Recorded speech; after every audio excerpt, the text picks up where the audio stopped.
Pemirsa, mayat berjenis kelamin laki-laki tanpa identitas membuat geger warga Karangtengah, Tangerang, Banten. Saat ditemukan, mayat dalam kondisi kaki dan tangan terikat serta wajah penuh luka sayatan senjata tajam. Apa yang terjadi pada korban? Mengapa pelaku sampai hati sekeji itu?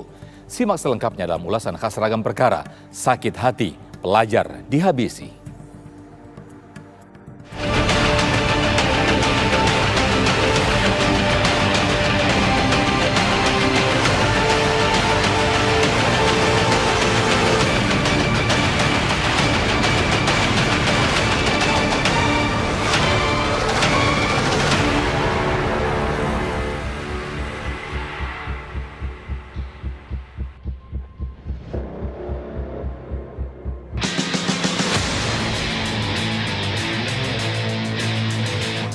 Rabu di awal bulan Juni 2022, warga di Jalan Kawasari Puri 11 Karangtengah Kota Tangerang, Banten digegerkan atas penemuan jasad pria yang berada di dalam semak-semak. Warga dan petugas keamanan komplek yang menemukan pertama kali langsung melaporkan kejadian tersebut ke Polres Tangerang. Jasad dengan penuh luka sayatan pada wajah serta tangan dan kaki terikat tali ini sudah langsung mencuat dugaan bila jasad tersebut sebagai korban pembunuhan dan pelaku ingin menghapus jejaknya.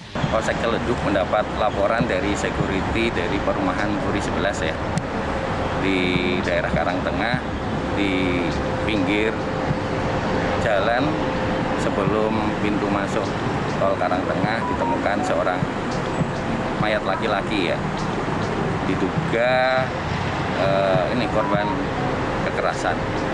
Saat ini kita sudah lakukan olah TKP ya, kemudian kita sedang lakukan otopsi dan saat ini kita sedang buat tim gabungan untuk bisa mengungkap identitas maupun penyebab luka-luka dari korban. Jadi seperti itu. Bak menjadi pintu masuk petugas kepolisian untuk melakukan penyelidikan mendalami terhadap penemuan mayat tersebut. Tak butuh waktu lama, identitas korban pun terkuak. Korban bernama Bayu Samudra dengan usia 19 tahun. Setelah pelaku melakukan tindakan pemukulan, kemudian menyeret ke semak-semak, kemudian membawa handphone untuk pergi. Kemudian pelaku ini kembali lagi membawa pisau cutter ini untuk memastikan bahwa korban ini meninggal dunia. Makanya disayat-sayat di mana bagian wajah, kemudian termasuk di bagian leher ya. Kemudian pengungkapannya pun setelah kita identifikasi korban ini dapat identitasnya. Dari situlah mulai terungkap peristiwa ini dan tim gabungan terus kita ini bisa mengungkap itu semua. Jadi seperti itu. Pembunuhan berencana disertai dengan pencurian. Tim gabungan dari Subdit Resmob, Subdit Jatan Ras, Direktorat Kriminal Umum Polda Metro Jaya, dan juga dari Satreskrim Polres Metro Tangerang Kota telah berhasil melakukan pengungkapan dan penangkapan terhadap pelaku kasus pembunuhan berencana dan atau pencurian dengan kekerasan yang mengakibatkan kematian korban. Kasus ini terjadi pada hari Rabu, tanggal 1 Juni tahun 2022, pukul 09.00 waktu Indonesia bagian Barat, di Jalan Puri 11 arah masuk gerbang tol Tangerang, Kelurahan Parung Jaya, Kecamatan Karangtengah, Kota Tangerang. Adapun korban atas nama Bayu Samudra atau disingkat BS, laki-laki, umur 19 tahun, ini meninggal dunia. Kemudian tersangka ada dua, satu FR, laki-laki, usia 21 tahun, peran sebagai eksekutor dan juga pengatur strategi dari tindak pidana ini. Kemudian yang kedua adalah DF, perempuan, usia 18 tahun, peran adalah sebagai pembantu eksekutor. Senin jam 7 masih berak keluar dari rumah, lahir pamit kenapa? Itu pamitnya mau main teman-teman. Iya, main. Ada yang nyamper atau gimana, Pak? Oh, ada yang nyamper waktu itu. Cuma kenal? Ya. Anaknya yang kecil kenal orang itu, anak cuman langsung dia kesana waktu pergi yang nyampernya kan. Anak saya keluar sebentar, masuk lagi, tukar pakaian, keluar baru naik motor. Gerak cepat polisi berhasil meringkus para pelaku. Mereka diketahui sepasang kekasih bernama FR dan DM. FR dan DF nekat menghabisi nyawa BS lantaran sakit hati kepada korban. FR mengaku cemburu terhadap korban yang masih saja terus menghubungi kekasihnya, yakni DF.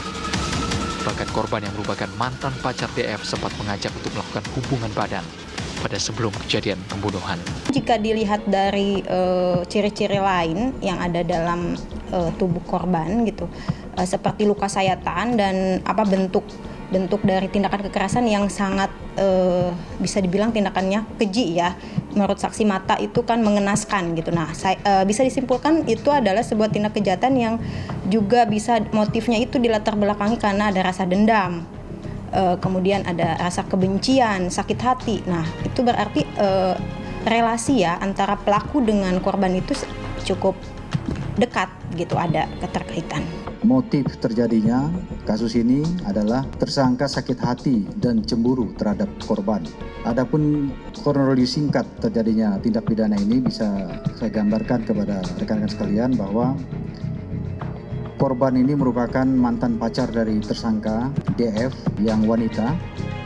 Ini seringkali menghubungi dan mengajak tersangka DF untuk berhubungan badan sehingga membuat tersangka kesal. Kemudian tersangka DF menceritakan hal tersebut kepada tersangka FR yang merupakan pacar dari tersangka DF.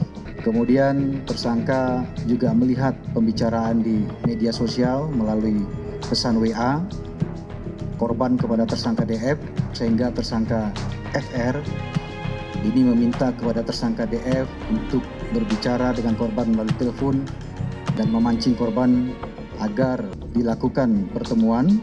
Kemudian di sini juga sudah mulai diatur strategi dan juga peran daripada tersangka DF untuk membantu daripada tersangka FR. Bayu Samudra tentu tak menyangka bila ajakan dirinya kepada DF itu bakal menghadirkan tragedi baginya. Bahkan pada malam sebelum kejadian, DF menjemput BS untuk melakukan pertemuan. Namun di sana sudah ada FR yang menghabisi Bayu dengan sebuah palu hingga tewas. Tersangka FR langsung menyemprotkan cairan carbon cleaner tersebut, ya. Jadi menyemprotkan cairan carbon cleaner ke arah muka korban. Ketika korban sedang membersihkan mukanya dari cairan carbon cleaner yang disemprotkan oleh tersangka FR, ini langsung tersangka FR langsung mengambil martil atau palu, ya, yang ada di sini, yang sudah disiapkan di dalam tas. Kemudian tersangka FR langsung memukulkan ke arah kepala bagian belakang terhadap korban sebanyak 3 kali, sehingga korban terjatuh ke bawah dan tidak sadarkan diri. Di lingkungan sekolah dan tempat tinggalnya, Bayu Samudra dikenal sebagai sosok yang baik. Dia terkenal orang yang lucu tapi pendiam ya, pendiam tapi lucu. Kemudian sering iseng juga sama teman-temannya. Maklum bercandanya anak muda ya, bercandanya anak muda kita bisa mewajarkan lah. Cuma saya nggak sangka ternyata dapat info dari grup sekolah almarhum sudah tiada. Begitu tanya tadi ke keluarganya, ternyata memang sudah berhari-hari dan baru ditemukan malam tadi. Sempat shock juga, maksudnya nggak nyangka lah, maksudnya dari siswa kami gitu, dari sekolah kami.